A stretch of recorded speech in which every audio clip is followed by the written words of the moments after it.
Hello hi ನಮಸ್ಕಾರ. ನಾನು ಮಾತಾಡ್ತವ್ರು ನಿಮ್ಮ ಮಂಜುನಾಥ್. ಈ ದಿನ ನಾವು ಲೇಪಾಕ್ಷಿಗೆ ಹೋಗ್ತಾ ಇದ್ದೀವಿ. ಟೆಂಪಲ್ ವಿಶೇಷತೆಯಲ್ಲಿ ತಿಳ್ಕೊಳ್ಳೋಣ. ಅನಿಲ್ ಮಾಸ್ಟರ್ ಅಂತಿದ್ದಾರೆ. ಅವ್ರು ಹೇಳಿದ್ದೇನೆಂದರೆ ಇದು ಪ್ರವಾಸದ ಮಂದಿರಕ್ಕೆ ಒಂದು ತಾಣವಾಗಿದೆ ಅಂತ ಹೇಳಿದರು. ನಮ್ಮ ಚಾನಲ್ನ ಲೈಕ್ ಮಾಡಿ, ಶೇರ್ ಮಾಡಿ, ಸಬ್ಸ್ಕ್ರೈಬ್ ಮಾಡಿ. Welcome to Lepakshi. ಈ ಟೆಂಪಲ್ ವಿಶೇಷತೆ ಎಲ್ಲ ತಿಳಿಸ್ತೀನಿ. ಪ್ರಿಯ ವೀಕ್ಷಕರೇ ನೋಡಿ ಹಾಗೂ ಸಬ್ಸ್ಕ್ರೈಬ್ ಮಾಡ್ಕೊಳ್ಳಿ.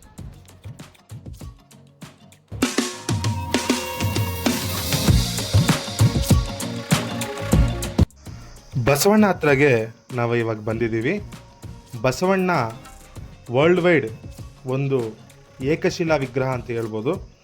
ಇದು ಬಂದ್ಬಿಟ್ಟು ಅಗಲ ಬಂದ್ಬಿಟ್ಟು 27 ಅಡಿ, ಎತ್ತರ ಬಂದ್ಬಿಟ್ಟು 15 ಅಡಿ ಇದೆ. ಇದ್ರ ನಾವು ಶಿಲೆ ನೋಡಿದ್ರೆ ಒಂದೇ ಬಂಡೆಯಲ್ಲೇ ಒಂದು ಮಾಡಿರುವಂಥ ಶಿಲೆ ಆಗಿದೆ. ಆ ಗಂಟೆಗಳು ನೋಡಿ ಎಷ್ಟು ಚೆನ್ನಾಗಿ ಮಾಡಿದಾರೋ. ಇದನ್ನು ಶಿಲೆ ಒಂದು ಕೆತ್ತನೆ ಮುಖಾಂತರ ಹೆಂಗೆ ಮಾಡ್ಬೋದು ಅಂತ ನಮಗೆ ನೋಡಿಸಿದ್ದಾರೆ.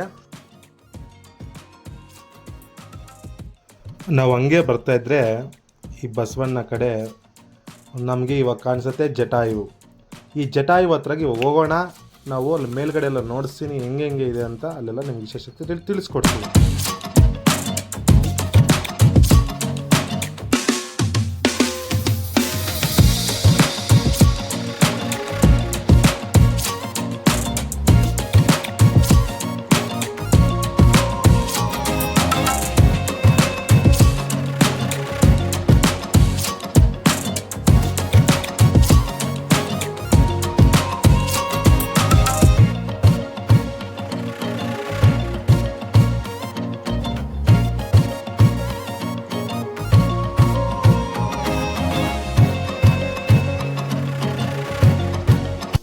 ನಾವು ಇವಾಗ ಜಟಾಯು ಹತ್ರ ಬಂದಿದ್ದೀವಿ.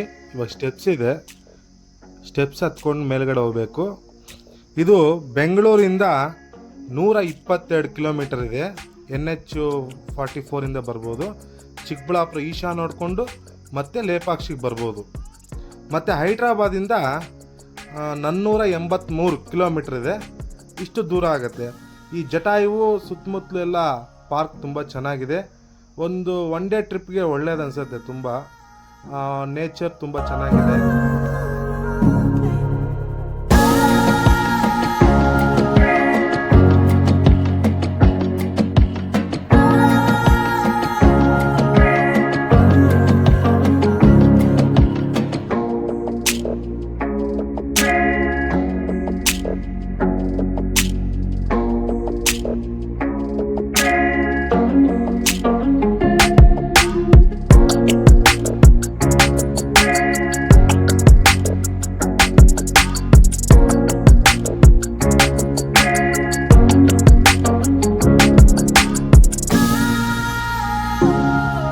ರಾವಣಾಸುರ ಸೀತೆನ ಅಪಹರಿಸಿಕೊಂಡು ಹೋಗುವಾಗ ಈ ದಾರಿಯಲ್ಲಿ ಜಟಾಯುವು ಅಡ್ಡ ಬರ್ತಾನೆ.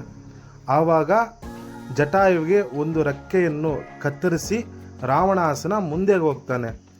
ಅದನ್ನು ಜಟಾಯುವು ರಾಮನಿಗೆ ಮತ್ತು ಲಕ್ಷ್ಮಣನಿಗೆ ತಿಳಿಸಲು ಪ್ರಾಣದಿಂದ ಇಲ್ಲೇ ಇದ್ದು ಆ ಮಾಹಿತಿಯನ್ನು ರಾಮನಿಗೆ ತಿಳಿಸ್ತಾನೆ. ದೇವಸ್ಥಾನ ಒಳಗಡೆ ಹೋಗ್ತಾ ಇದ್ದೀವಿ. ಇದೇ ಮುಖ್ಯ ದ್ವಾರ ದೇವಸ್ಥಾನಕ್ಕೆ. ಇಲ್ಲಿ ಫ್ರೀ ಅನ್ನ ಪ್ರಸಾದ ಇದೆ ಉಚಿತವಾಗಿ. ಸಾಟರ್ಡೆ ಮತ್ತು ಸಂಡೇ, ಶನಿವಾರ ಮತ್ತು ಭಾನುವಾರ ಮಾತ್ರ ಇರ್ತದೆ. ಇಲ್ಲಿ ಒಳಗಡೆ ಹೋಗ್ಬಿಟ್ಟು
ಲೇಪಾಕ್ಷಿಯ ದೇವಸ್ಥಾನದ ಮುಖ್ಯ ದ್ವಾರದಲ್ಲಿದ್ದೀವಿ. ಒಳಗಡೆ ಹೋಗ್ಬಿಟ್ಟು ನೋಡೋಣ.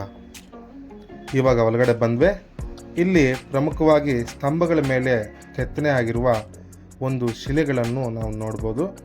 ಈ ಶಿಲೆಗಳನ್ನು ಪೆನಗೊಂಡ ಮಹಾರಾಜರಾದ ಸಂಸ್ಥಾನವಾದ ಅವರ ಅಧೀನದಲ್ಲಿ ಈ ಟೆಂಪಲ್ ಇತ್ತು. ಆವಾಗ ಮಾಡಿದ ಶಿಲಾಕೃತಿಗಳು ನೋಡಿದ್ರೆ ತುಂಬ ಸಂತೋಷ ಆಗುತ್ತೆ. ನೋಡಿ,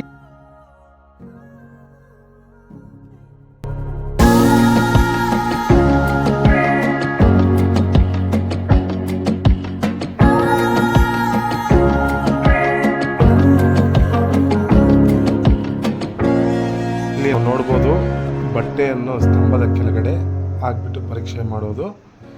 1902ರಲ್ಲಿ ಬ್ರಿಟಿಷ್ ಇಂಜಿನಿಯರ್ ಆದ ಆಂಪಿಟನ್ ಅವರು ಬಂದು ಈ ಸ್ತಂಭವನ್ನು ಸ್ವಲ್ಪ ಹಿಡಿದಿದ್ರು. ಆವಾಗ ಅವ್ರಿಗೆ ಗೊತ್ತಾಯಿತು ಭೂಮಿ ಕಂಪನ ಆಯ್ತು ಇಲ್ಲಿ.